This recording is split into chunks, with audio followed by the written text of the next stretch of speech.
The Young Visitors is a unique piece of literature in that it's the third novel written by a 9-year-old. It was written by 9-year-old Daisy Ashford in 1890.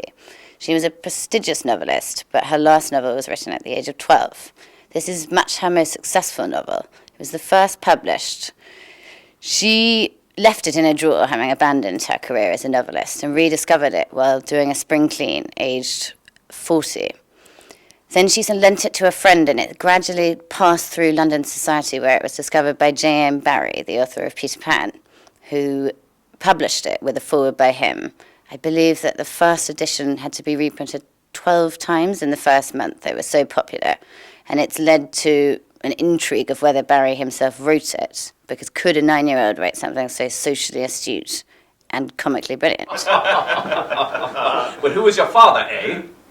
Then Mr. Saltina decided he would not tell a lie, and with a trembly tone he muttered, "My poor father was but a butcher." An honest one, I might add, and passing rich. His name was Dominic Saltina, and I am Alfred Saltina. Well, why did you palm off on my menials about being Lord Hyssop's, then? Mr. Saltina wiped the foaming dew from his brow, but the Earl of Clincham came nobly to his rescue. My fault entirely, Prince. I thought, as I was bringing him to this very superior levee, I should say he was of noble birth. Have I offended your royal dignity? Not much.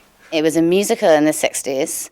It was televised in 2003 in a TV film by the BBC starring Jim Broadbent.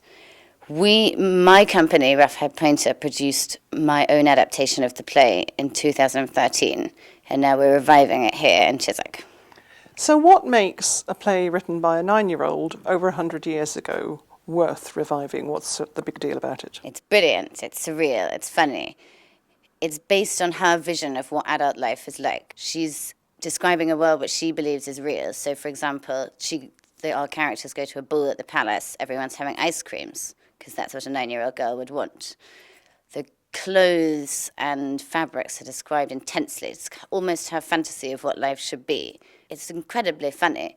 So her dialogue is brilliant. The descriptions are wonderful. And she creates very real characters on the stage, but puts them in bizarre situations. So it's a magic world, but set in our world, essentially.